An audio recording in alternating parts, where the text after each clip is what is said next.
Uganda. So according to Internal Affairs Minister Mr. General Jenje Odong, the month-long exercise is aimed at cleaning up the NGO National Register, which has not been cleaned up since the 90s. Yes. So he says an earlier verification exercise revealed that out of 14,207 NGOs operating in the country, only, hear this, 3,810 have valid permits.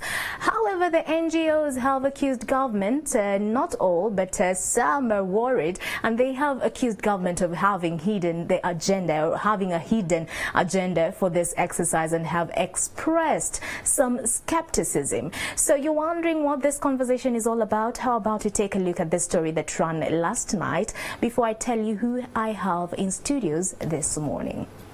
Ladies and gentlemen, colleagues. According to the Ministry of Internal Affairs, there are over 14,200 NGOs in Uganda. Out of these, 10,390 are operating on expired permits. The ministry says that since 1989, government has not carried out a verification process. The purpose of the exercise was to build a reliable and credible data bank of information on all NGOs operating in Uganda for evidence-based decision-making. There are 1,264 NGOs in the central region, the highest number in all regions of the country. 212 are in western Uganda, another 216 in northern Uganda, while eastern Uganda has 294.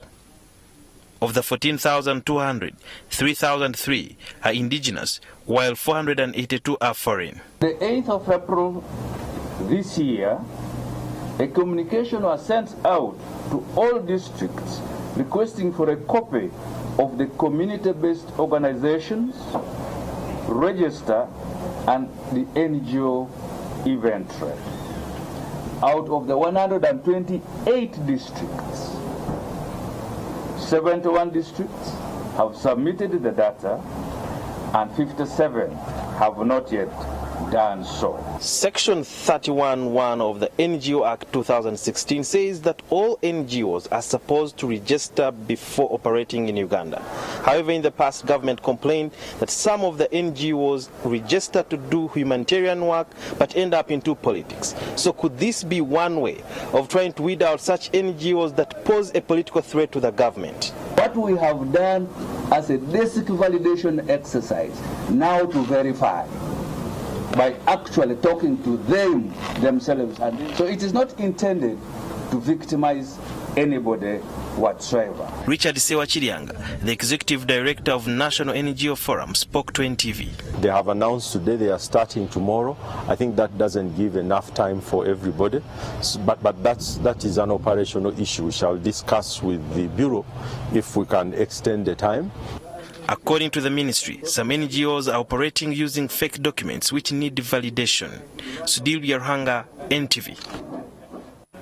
Thank you so much, Sudhir Biaruhanga, for that particular report. And we are heavy on social media this morning, so we are asking you, government has given all non-governmental organizations 1 month to finalize registration of the NGO Bureau. This is according to government, and this, according to government, is aimed at streamlining their activities within the country. So we are asking you on social media, what do you make of this move? I'm already seeing you with a lot of responses, but how about I just start with telling you who I have in studios. So this morning I'm joined by Mr. Stephen Okello. He is the interim ED of the NGO Bureau, who will be answering every question with regards to where government is coming from and why now. Thank you so much for making time, and welcome to Morning at NTV. Thank you, and good morning, viewers. Good morning. Next to him is Mr. Richard Sewa Chirianga. He is the ED of the NGO Forum. We saw him in that particular report. Thank you so much for making time, and welcome to Morning at NTV. Yes, thank you for having us, and good morning to the viewers. Good morning. Mr. Okello, I think we'll start with you, and yes, people just want to know. Already we're seeing a lot of feedback coming through on social media, but people just want to know, what is the background of this? Why now? Why now? Yeah, thank you. The background to this is that before 1989, there was no clear law regulating NGOs in this country. NGOs would either go under the Companies Act as companies limited by guarantee, or else they would go under the Trustees Corporation Act by appointing trustees. But in 1989, government put a clear law in place, and that law established what was known as the National NGO Board. And one mandate that board had was to open a register, a national register for all NGOs in this country. So this board opened that register, and from 1989 until now, that register has never been verified, and that's close to 30 years. What are the reasons behind that? Yes, I'm coming to that. Okay. But along the way, a lot has happened. There were attempts to amend this act in 2006 because of some challenges in implementing. One key issue was that NGOs were operating without having a corporate status. So the law required that you should be a legal entity before you can actually operate. Then the law also required that people could choose where they want to belong. Others said I wanted to be as a company limited by guarantee, others under the Trustees Corporation Act, others as NGOs. So the law was amended in 2006, and it gave room to people to actually choose where they want to belong, NGOs to gain corporate status. However, still, it created more challenges. So there was a need to then go back to the drawing board and start with a policy. So in 2006, government started developing a policy, and in October 2010, cabinet approved that policy.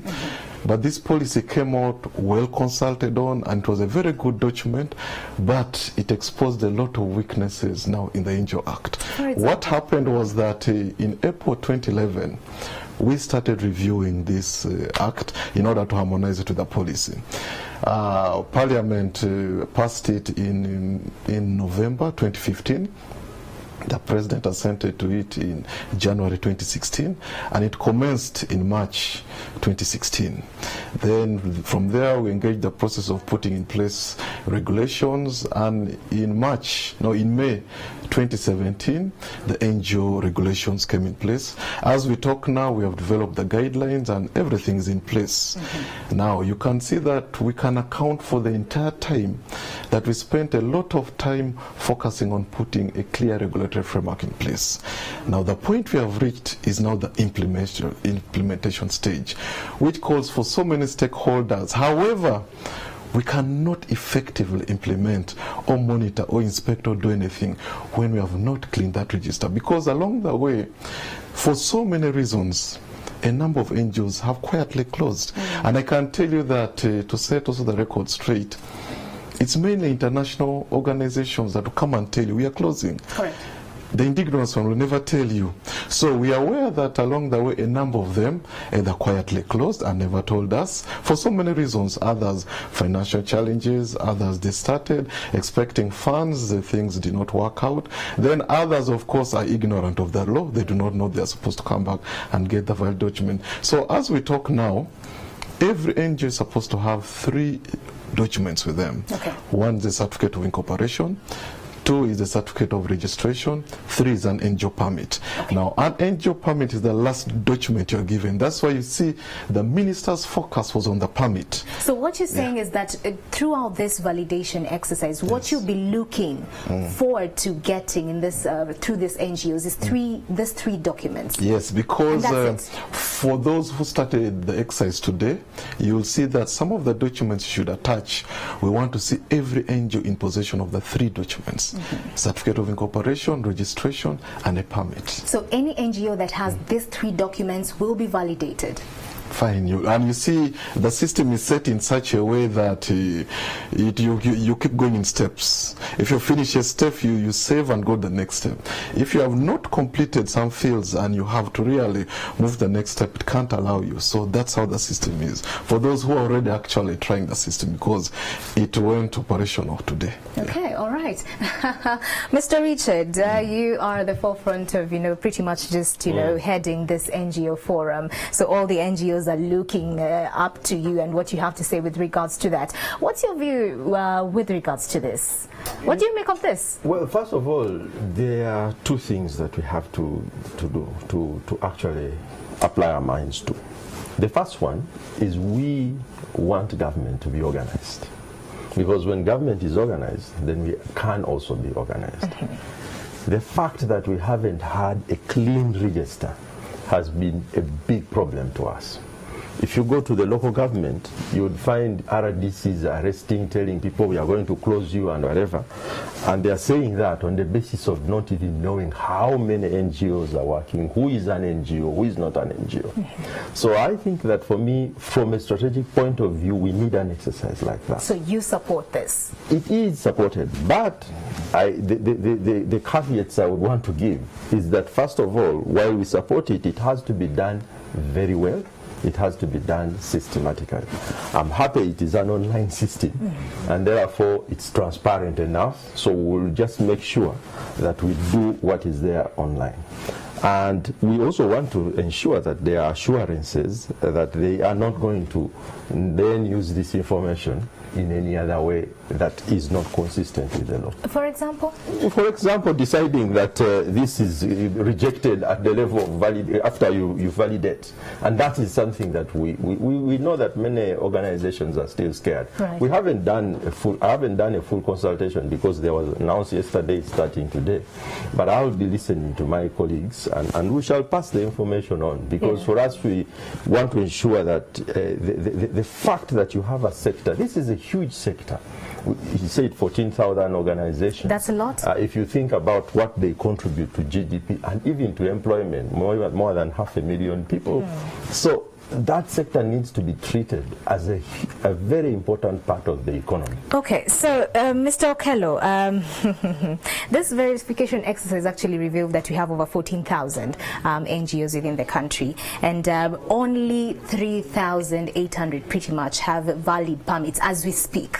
Of course, the exercise is beginning today.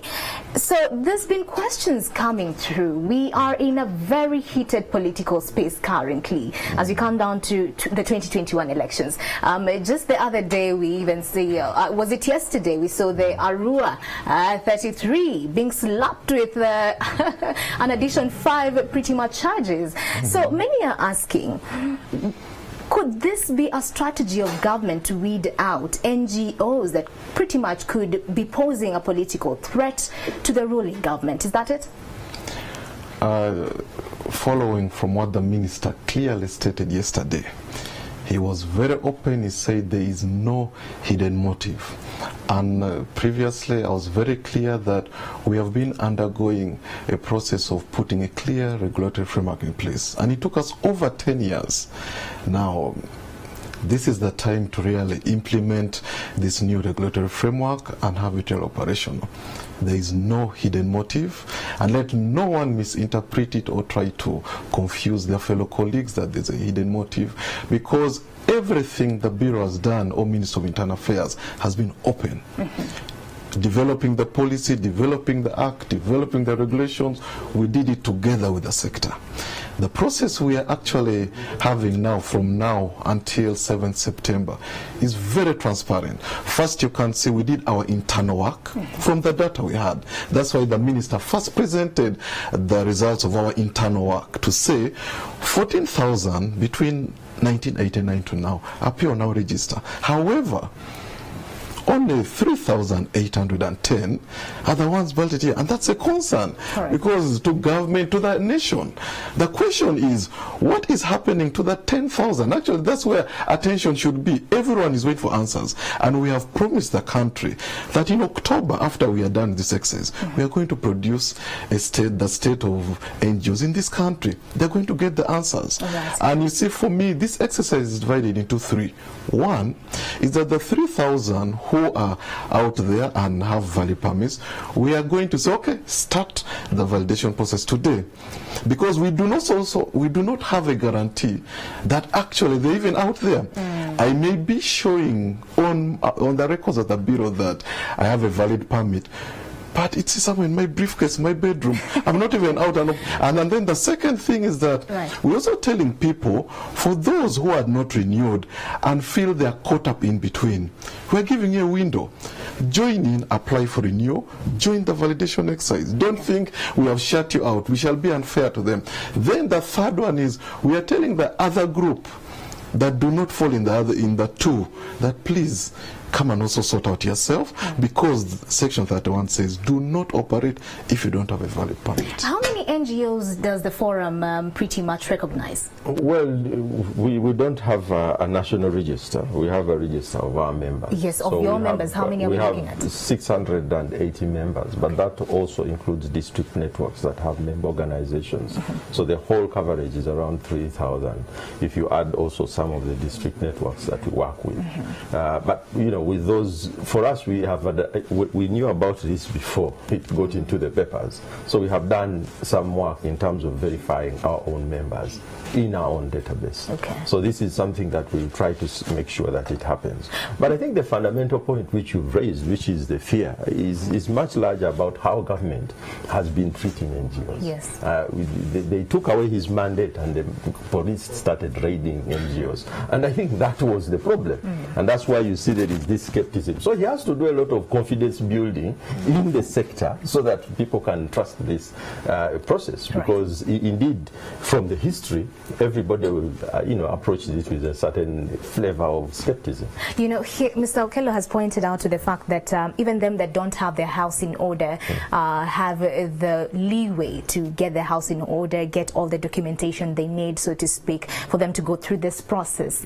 But you are on ground and you know the realities of NGOs. How easy is it to go through the processes of, pretty much cleaning house and getting this critical document, so to speak? You see, the thing is that, and I keep saying this, that, one has to understand that NGOs, there are two things that happen at the same time. People, out of passion, form an organization. Correct. And they are not always the most professional people. We could come together in a village and we see there is early pregnancy and we say we must end early pregnancy. But that doesn't make us very good at auditing, at record keeping and many other things. So that is a constraint that we recognize in the sector. And that is a constraint that also the regulator has to recognize. So that when we do something like this, I think for me a 1 month window is too short. Because if you take 3,000 organizations, even if you have 100 coming in every day, you have only 20 working days. You have only 24 hours in a working day. Right. You have only 8 hours to work.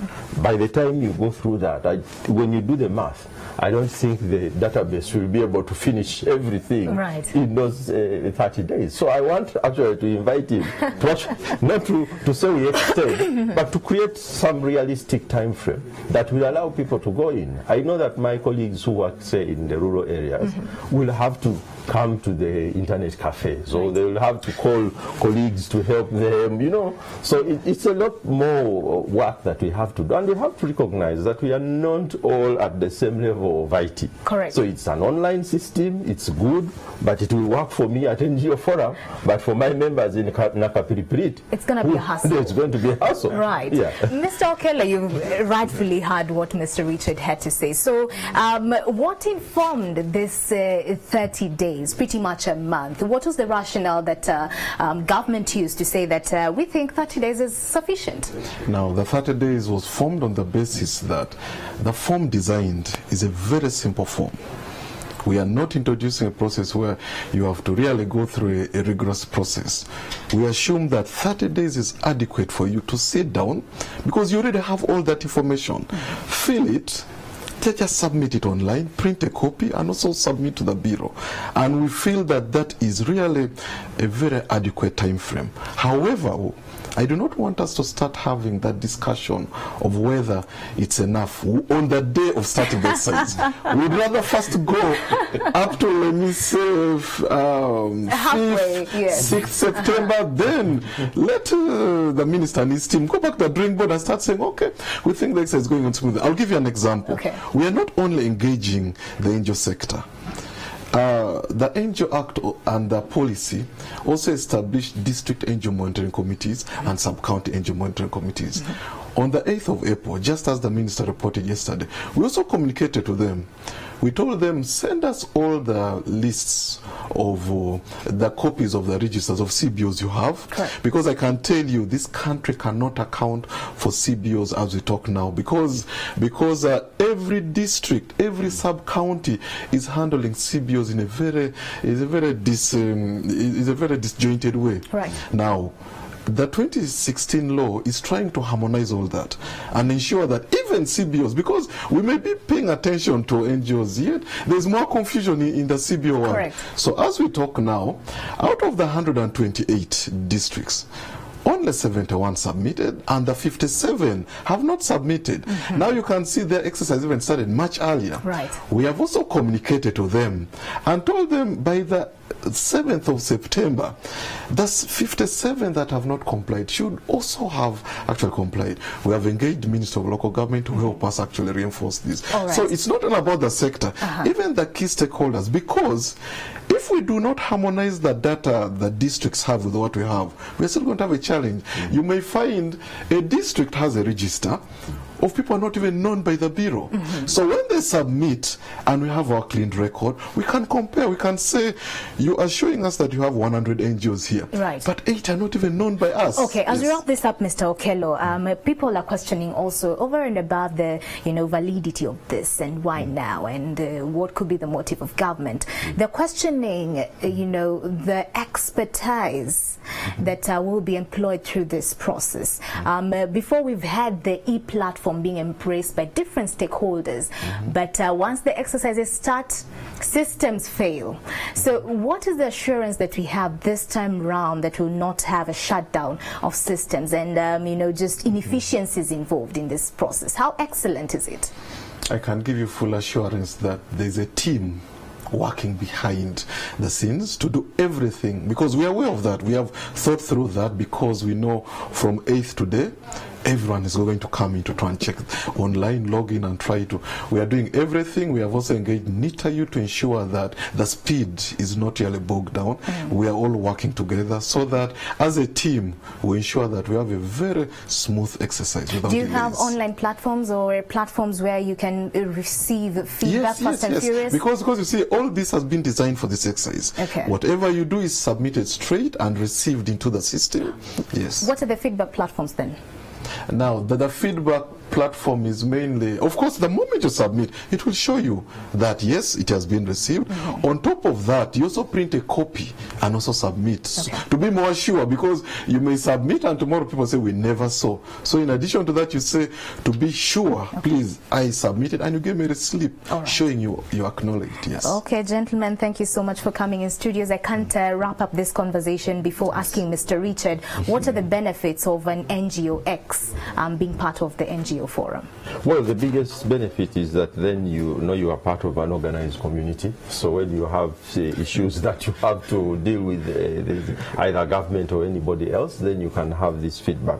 But I think for me the most important thing from this exercise, we are going to test it out. I hope you will call us after 1 week. Yes, we will. And then we can tell you what we have found out. Some postmortem. Yes. Okay, all right. Thank you so much, gentlemen, for coming in studios. Mr. Stephen Okello, the interim ED of the NGO Bureau, and also Mr. Richard Sewachirianga, the ED of the NGO Forum right here in the country. That has been the conversation. Keep your views coming. I am seeing them. We shall be able to sample them before we wrap the show up. We are taking a short commercial break. We'll be back with our Take Note conversation. Stay with me.